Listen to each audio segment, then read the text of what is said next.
जागतिक महिला दिनानिमित्ताने जगभरात महिलांचा गौरव केला जातोय, पण राज्यात किंवा देशात महिला खरंच सुरक्षित आहेत का, हा मोठा प्रश्न आहे। याबाबत महिलांच्या नेमक्या काय प्रतिक्रिया आहेत ते सुद्धा आम्ही जाणून घेतलंय। आणि सुरक्षिततेसाठी उपाय म्हणून जसं आपण टेक्नॉलॉजीचा वापर करू शकतो, तसाच आपण मानवी मनांचा पण वापर करू शकतो। म्हणजे जसं शेजारी काहीतरी बाईला मारहाण होतीये तर मला काय त्याचं, असं न म्हणता आपल्याला असं बघायला पाहिजे की नाही, हे होता कामा नये।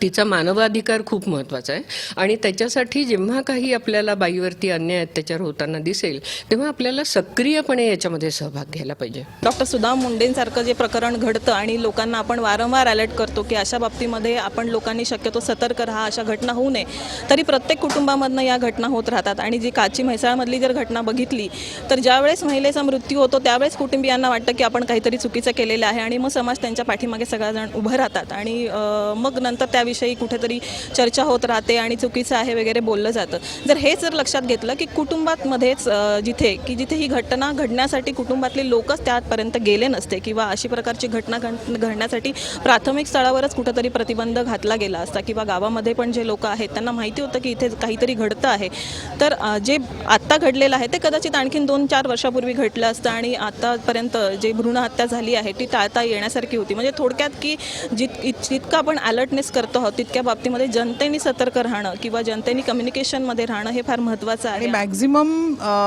पोलीस खात्यामध्ये आता महिला आलेल्या आहेत, त्यामुळे हे जे काही पूर्वी प्रश्न होते की या अन्याय झालेल्या महिलांना न्याय मिळत नव्हता, तर ती परिस्थिती आता बदललेली आहे। तर माझी म्हणजे हे असं सांगणं चुकीचं आहे आत्ता, पण माझी त्या महिलांना विनंती आहे की तुम्ही आमच्याकडे या, आम्ही सदैव तुमच्या मदतीला रात्रंदिवस मदत करणार आहोत। तर न घाबरता आणि न हे करता तुम्ही पुढे या आणि तुम्हाला न्याय नक्की मिळेल आणि तुम्हाला जे काही कायद्याचं संरक्षण प्राप्त झालेलं आहे ते बघून इतर जणांनासुद्धा त्याचा नक्की मदत होईल। सर्वच स्तरातील महिलांना मी शुभेच्छा देते आणि खूप चांगली महिलांची प्रगती होती आहे, खूप चांगले कायदे महिलांच्या बाजूने बनलेले आहेत, वर्मा कमिशनची नियुक्ती झाली आहे आणि तरीही स्त्रियांवरील अत्याचारांचं प्रमाण आपल्याला कमी होताना दिसत नाही आहे। प्रथम महाराष्ट्र वनला मी धन्यवाद देते की आपल्या माध्यमातून मी महाराष्ट्रातील तमाम माझ्या भगिनींना महिला दिनाच्या आज शुभेच्छा देते। स्त्रीने कधीही मी कल्पना चावला आहे, मी जिजाऊ आहे, मी झाशीची राणी आहे, ह्या भूमिकेतून काम केल्यानंतर स्त्री कुठेही कमी पडणार नाही।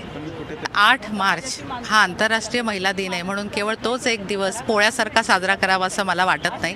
मला तो 365 दिवस आमचा महिला दिवस असावा असं वाटतं आणि त्या दृष्टीनेच कार्यक्रम साजरे व्हावेत असंही मला वाटतं।